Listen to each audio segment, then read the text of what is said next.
ഉദ്യോഗസ്ഥന്മാരെ ആക്രമിച്ച് അന്വേഷണം തടസ്സപ്പെടുത്താം എന്നുള്ള കേരളത്തിലെ CPMന്റെ പതിവ് സമീപനം, ആ പതിവ് സമീപനം എൻഫോഴ്സ്മെൻറ്റ് ഡയറക്ടറേറ്റിനോട് എടുത്തു കഴിഞ്ഞാൽ കളി വേറെയായിരിക്കും എന്നുള്ള കാര്യം ഒരുപക്ഷെ അവർക്ക് ഇതുവരെ തിരിച്ചറിഞ്ഞിട്ടില്ല.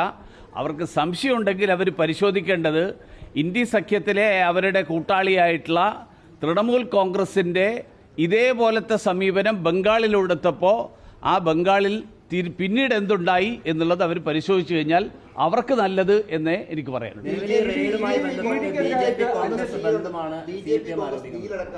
ഞാൻ ചോദിക്കട്ടെ, ഈ കേസ് വന്നത് BJP കോൺഗ്രസ് ഗവൺമെൻറ് വന്നതിന് ശേഷമാണ്. പിന്നെ എന്തിടിയില്ല?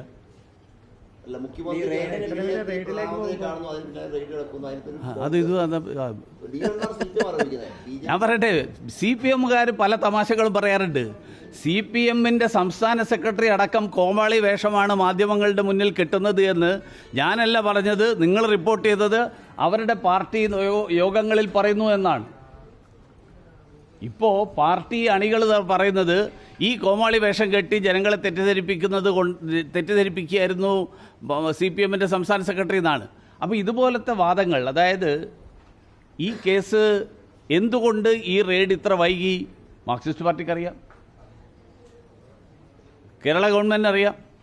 കഴിഞ്ഞ 4 കൊല്ലമായിട്ട് ഈ 3 കോടതികളിൽ ഒന്നിനു പിറകെ ഒന്നായിട്ട് തടസ്സവാദങ്ങൾ ഉന്നയിച്ചുകൊണ്ട് അന്വേഷണത്തെ തടസ്സപ്പെടുത്താൻ ശ്രമിച്ചു. മടിയിൽ കനമില്ലാത്ത ആൾക്കാർ നിയമത്തിൻ്റെ വഴിയിലൂടെ നേരിട്ടൂടെ?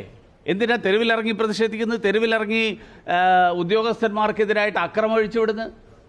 അപ്പം അതിനർത്ഥം എന്താ വെച്ചാൽ ഇതിൽ മടിയിൽ കനമുണ്ട്, പല രേഖകളും പുറത്ത് കണ്ടു കഴിഞ്ഞാൽ വലിയ പ്രശ്നം ഉണ്ടാകുന്ന രേഖകൾ കൈവശമുണ്ട്.